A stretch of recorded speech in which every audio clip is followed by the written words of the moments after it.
Hello guys, आज हम करेंगे जॉर्ज क्रैब की द विलेज बुक 1 की एक्सप्लेनेशन। सो बेसिकली ये पोएम है पुअर फार्मर्स से रिलेटेड, रूरल लाइफ की रियलिटी से रिलेटेड, जो भी फार्मर्स फेस करते हैं, प्रॉब्लम्स हार्डशिप्स फेस करते हैं, उससे related. So first of all जो जॉर्ज क्रैब हैं वो एक ऐसे राइटर हैं, वो ऐसे पोएट हैं, वो ये बताना चाह रहे हैं इस पोएम के थ्रू कि जो अदर पोएट्स हैं, जो बाकी के पोएट्स हैं, वो क्या दिखाते हैं, वो दिखाते हैं रूरल लाइफ की ब्यूटी, उसकी peacefulness. Okay, but George crab इस पोएम के थ्रू दिखाना चाहते हैं इन विलेजर्स की रियलिटी को। सो हम फर्स्ट पैराग्राफ से शुरू करते हैं। The village life and every care that reigns over youthful peasants and declining swains, what labor yields and what the labor past, age in its hour of languor finds the last, what form the real picture of the poor, demand a song the muse can give no more. So first 2 lines में उन्होंने बताया है कि जो farmers के daily struggles and concerns होते हैं। Second line में वो बता रहे हैं कि जो यंग पीपल हैं, जो यंग एज के पीपल होते हैं, यंग एज फार्मर्स होते हैं, वो अपना काम परफॉर्म करते हैं क्योंकि उनके पास एनर्जी होती है। बट ओल्ड एज तक आते आते उनके पास ना एनर्जी बचती है और ना ही उनके पास कोई रिवॉर्ड मिलता है उन्हें, ना ही कोई अप्रिसिएशन मिलती है जो भी उन्होंने अपने लाइफ टाइम वर्क किया है। लास्ट लाइन में पोएट बताना चाह रहे हैं कि जो पुअर विलेजर्स हैं उनकी रियलिटी को कोई भी शो नहीं करता, और जो म्यूजेस हैं, muse is basically the figures of Greek mythology, जो कि पोएट्स और आर्टिस्ट्स को इंस्पायर करते हैं कुछ भी लिखने के लिए। सो म्यूज़ होते हैं, वो भी रियलिटी को शो नहीं कर सकते बिकॉज़ वो उन्हें पता ही नहीं है एक्चुअली जो फार्मर्स जिन हार्डशिप से गुज़रते हैं।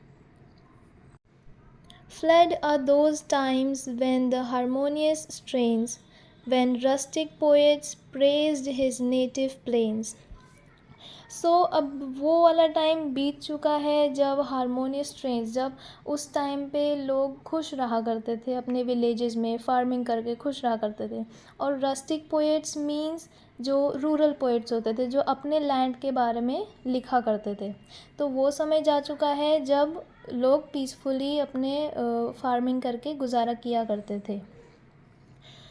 On Minccio's banks Caesar's beauteous reign, if Tityrus found the golden age again, must sleepy bards the nattering dream prolong, mechanic echoes of the Mantuan song.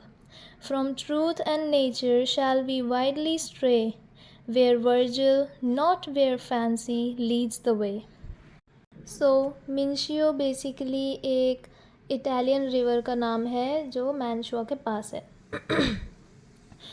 तो जो सीज़र अगस्टस के rain के time, scissor Augustus जब king था, उस time पे जो village थे वो गोल्डन एज के थे।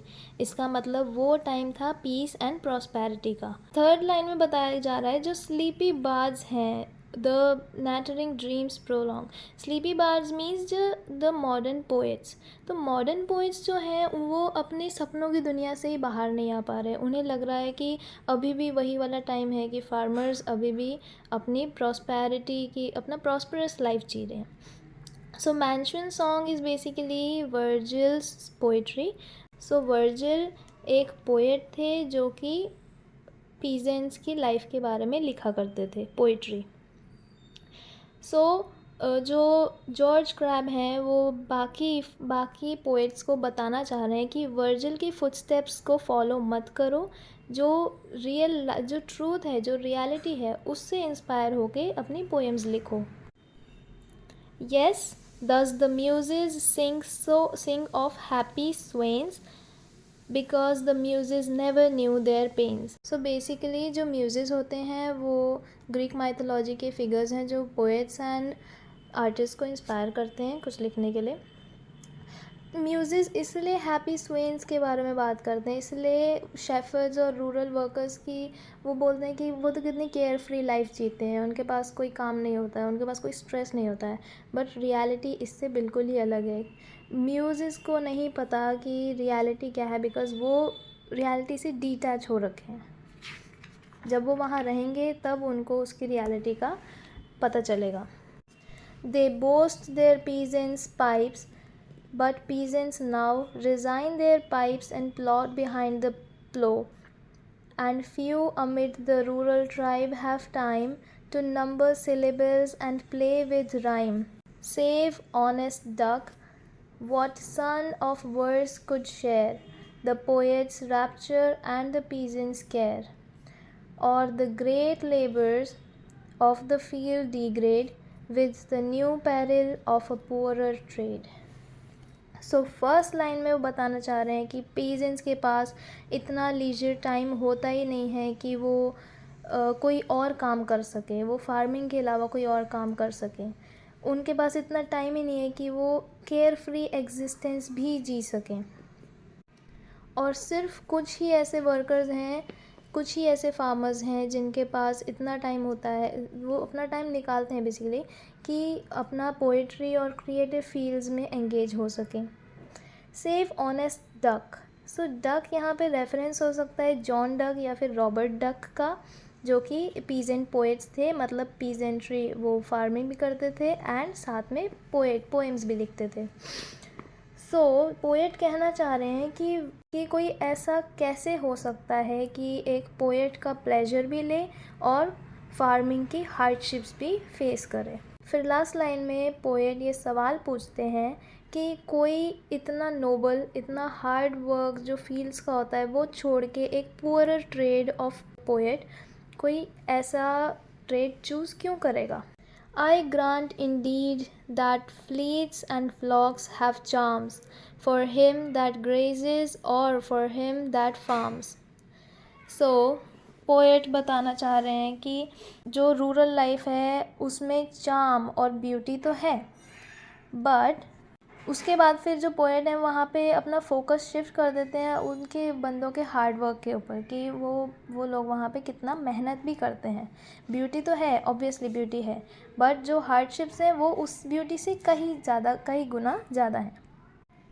But when among such pleasing scenes I trace the poor laborious natives of the place and see the midday sun with fervid ray on their bare hands and their dewy temples play, while some with feebler hands and fainter hearts deplore their fortune yet sustain their parts, then shall I dare these real ills to hide in tinsel trappings of poetic pride.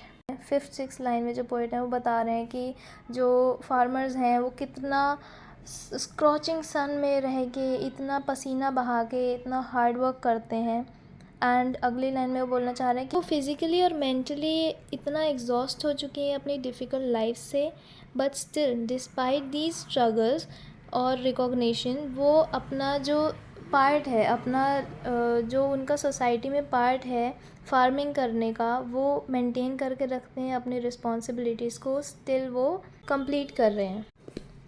And last line में जो poet हैं वो mostly दूसरे poets को ही taunt मार रहे होते हैं, दूसरे पोएट्स से यही पूछ रहे होते हैं सवाल कि तुम ये जो रूरल लाइफ की जो हार्डशिप्स हैं उन्हें मास्क करके, जो रोमांटिक इमेजेस हैं वो शो करके तुम फार्मर्स को कोई भी बेनिफिट नहीं दे रहे हो।